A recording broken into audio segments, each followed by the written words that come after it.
অসম্ভব সুন্দর একটা জায়গা, দুই পাশে নদী, মাঝখানে রাস্তা, দুই পাশ দিয়ে চলতেছে স্পিড বোট। গার্লফ্রেন্ড নিয়ে ঘোরার মতো ওয়েদার, আর জায়গাটা কি অসাম ভাই, অসাধারণ। গ্রামের মধ্যে দুই পাশে নদী এবং মাঝখান দিয়ে একটা সুন্দর রাস্তা, জায়গাটা দেখার মতো, উপভোগ করার মতো।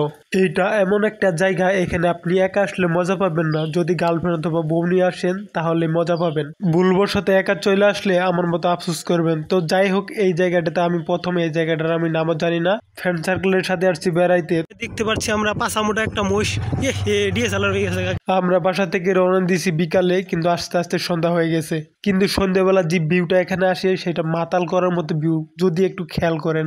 এই জায়গাটা ফেমাস একটা জায়গা, এখানে বাংলাদেশে অনেক জায়গা থেকে লোক আসে এই সৌন্দর্য উপভোগ করার জন্য। সন্ধ্যার ভিউটা দেখেন কত সুন্দর।